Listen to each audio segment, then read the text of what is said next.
আরে বৌদি, এত চুলের ভেতরে কোথায় খুঁজে পাবো?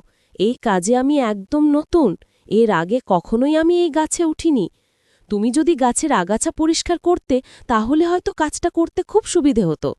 আরে দেবরজি, এত তাড়াহড়োর কি আছে? একটু তো ধৈর্য ধরো। তোমার দাদা তো বাড়িতে নেই, অনেক সময় পাবে। আজ রাতটা তোমাকেই দিব। তোমার শক্তি আর গুড়ের রস পাড়ার পরিচয় নিব আজকে। দেখব তোমার গাছে ওঠার ধরন, কেমন পারো তুমি গাছে উঠতে।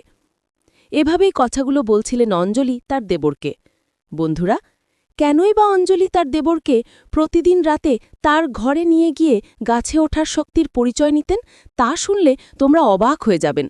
তো এই ঘটনা শোনার জন্য অবশ্যই তোমাকে পুরো গল্পটি শুনতে হবে। চলুন শুরু করি। অঞ্জলি তার ছোট্ট গ্রামীণ বাড়ির চেনা পরিবেশ থেকে বেরিয়ে এসে সেই বিশাল বাড়ির উঠোনে দাঁড়িয়েছিল। ঘরটি ছিল শহরের মতো বড়, রঙিন আলোয় আলোকিত।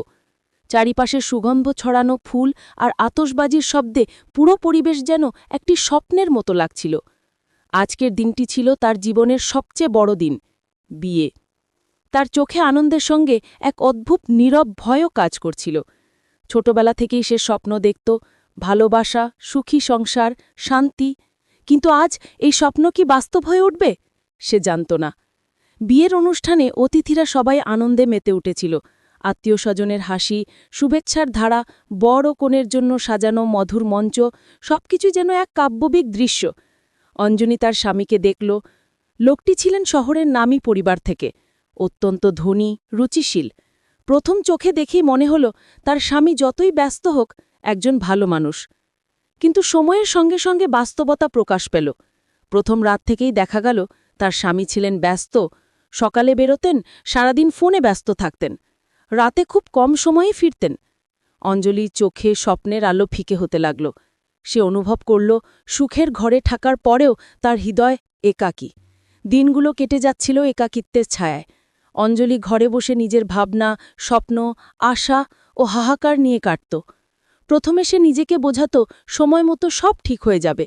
কিন্তু দিন যতই কেটে যাচ্ছিল, তার আশা ও উদ্দীপনা ততই ম্লান হতে লাগল। একদিন সন্ধ্যায় অঞ্জলির দেবর, যে বয়সে প্রায় কাছাকাছি এবং মনে অত্যন্ত যত্নশীল, তাকে বলল, অঞ্জলি আপা, তুমি কি একা বসে আছো? আও, একটু বাইরে চলো। অঞ্জলি অবাক হয়ে তাকালো। কেউ কি তাকে আজ সত্যিই বোঝে? সে বেরিয়ে গেল। ছাদে বসে তারা আকাশের দিকে তাকালো। আকাশের নক্ষত্রগুলো যেন তাদের কথা শুনছে, চুপচাপ তাদের অনুভূতি ভাগ করছে। আমার মনে হয় তুমি একা। তুমি ঠিক বলছ, দেবর হেসে বলল। অঞ্জলি ধীর স্বরে বলল, হ্যাঁ, কখনো কখনো মন খারাপ লাগে। আমি চাই কেউ আমাকে বুঝুক। এই কথায় দেবরের চোখে মধুর আলো জ্বলল। সে অঞ্জলির হাত ধরে বলল, আমি আছি, তুমি আর একা নও। অঞ্জলির হৃদয় প্রথমবার সত্যিকারের উচ্ছ্বাস অনুভব করল। চোখে অশ্রু, মনে হাহাকার, সব মিলিয়ে এক অদ্ভুত অনুভূতি।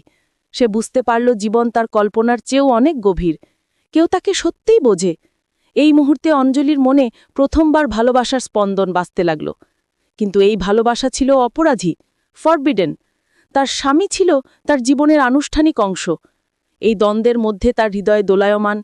একটি অংশ স্বপ্নের মুক্তি চেয়েছে, আরেকটি অংশ বাঁধার বুকে আটকে আছে। সেই সন্ধ্যায় তারা ছাদে বসে গল্প করল, হাসল, কখনো কখনো চুপচাপ একে অপরের চোখে তাকালো। অঞ্জলির মন বলছিল, এই মুহূর্ত আমার জীবনের সবচেয়ে নিরাপদ, সবচেয়ে বাস্তব। কিন্তু পরের দিন ঘরের বাস্তবতা আবার চোঙ্গাপাত করল। স্বামী ব্যস্ত, ঘরের সময় কম, অঞ্জলির জন্য কেবল শূন্যতা। হৃদয় ভেঙে যাচ্ছিল। কিন্তু সেই প্রেমের স্পন্দন, দেবরের চোখের মায়া, কথা, হাসি সে হারাতে চাইছিল না। এইভাবে অঞ্জলির জীবন একটি দ্বন্দ্বে পরিণত হল। প্রতিদিনের একাকিত্ব ও দেবরের সঙ্গে লুকানো সংযোগ। সে বুঝতে পারল প্রেম শুধু চোখের আলো নয়, হৃদয়ের গভীর সম্পর্ক। আর এই সম্পর্ক তার জীবনে নতুন আশা জাগাচ্ছিল। ঘরের একাকিত্ব, স্বামীর ব্যস্ততা এবং মনোকষ্টের ছায়া পিছু হটতে চাইছিল না। অঞ্জলির তার চোখে প্রতিদিনের জীবনের একঘেয়েমি, তার হৃদয়ে নিঃসঙ্গতা, কিন্তু সেই শূন্যতায় আলো ছড়ালো দেবরের উপস্থিতি। দেবর তার কাছে আসলো আরও বেশি সময় কাটাতে। একদিন সন্ধ্যায় যখন গোধূলির আলো ছাদে ছড়িয়েছিল, তারা আবার ছাদে উঠল। বাতাসে মিষ্টি ঘ্রাণ, দূরে গ্রামের ছোট্ট নদী এবং ধীরে ধীরে গোধূলির আভা যেন তাদের প্রেমের সাক্ষী। অঞ্জলি দেবরের কণ্ঠে তীব্র মায়া, অঞ্জলির চোখে অশ্রু, কিন্তু হাসি। আমি জানি না কি বলবো, শুধু মনে হয় আমার জীবন তোমার ছোঁয়ায় শান্ত। দেবর হাত বাড়ালো, তার হাত অঞ্জলির হাতে ছুলো। হৃদয় যেন এক অদ্ভুত স্পন্দনে দলতে লাগল। বাতাসে তাদের হাসি, চোখে চোখে চুম্বনের অঙ্গীকার, প্রতিটি স্পর্শ, প্রতিটি মুহূর্ত যেন তাদেরকে একে অপরের কাছে টেনে আনে। কিন্তু এই সম্পর্ক ছিল গোপন। তারা জানত পরিবার ও সমাজের চোখে এটি ঠিক নয়। তারপরেও তাদের হৃদয় বলছিল এটি তাদের সত্যিকারের ভালোবাসা। কয়েক সপ্তাহ ধরে তারা নীরবে একে অপরের সঙ্গে সময় কাটালো। চুপচাপ হাসি, চুপচাপ কথোপকথন, কখনো হাত ধরার আনন্দ, সবকিছুই তাদের আত্মাকে জুড়ে দিচ্ছিল। অঞ্জলির মনে প্রথমবার এই অনুভূতি, সত্যিকারের ভালোবাসা, যা শুধু চোখে নয়, হৃদয়ে স্পন্দিত হচ্ছে। একদিন দেবর বলল, অঞ্জলি, আমরা আর এই নিয়মে আটকে থাকতে পারি না। আমি চাই আমরা একসাথে হই, সব ঝঞ্ঝাট ছেড়ে। অঞ্জলির মন দ্বিধায় ভেঙে পড়ল। স্বামী তার জীবনের আনুষ্ঠানিক অংশ, সমাজের দৃষ্টি, পরিবার, সবকিছু মাথায় এলো।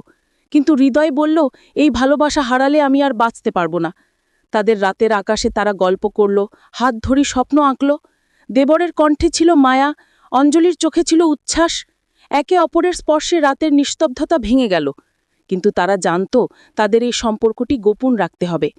পরবর্তী সপ্তাহে তারা সাহস করল একটি পরিকল্পনা তৈরি করতে, গ্রামের বাইরে শহরের অজানা পথে পালিয়ে যাওয়া। তারা জানত যদি কেউ জেনে যায় সমস্যা হবে, কিন্তু প্রেমের তীব্রতা তাদের থামতে দেয়নি। রাতের অন্ধকারে তারা চুপচাপ বাড়ি থেকে বেরোলো, হাওয়ার ছায়ার মতো ছড়ালো চারিপাশে। অঞ্জলির হাত দেবরের হাতে, হৃদয় দ্রুত বেজে উঠল। তারা জানত এই রাত্রিটি তাদের জীবনের সবচেয়ে সাহসী সিদ্ধান্ত, তাদের পালানো এক ধরনের মুক্তির মুহূর্ত।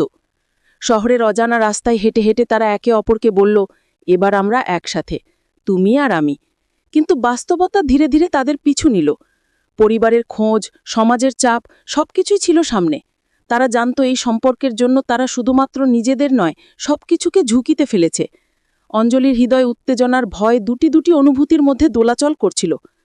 সে জানত প্রেম সত্যিকারের শক্তি, কিন্তু এই শক্তি যদি ভুল পথে চলে, তার জীবন, সবকিছু ভেঙে যেতে পারে। অঞ্জলি আর দেবরের পালানো শুরুর কিছুদিন ছিল স্বপ্নের মতো, মুক্তি, একে অপরের সান্নিধ্য, রোম্যান্টিক মুহূর্ত। কিন্তু গ্রামের মানুষ খবর পেয়ে গেল, পরিবার তোলপাড় হয়ে গেল। অঞ্জলির বাবা মা কাঁদতে কাঁদতে তাকে খুঁজে বের করল। রাতে তারা তাকে ঘরে ছিড়িয়ে আনল।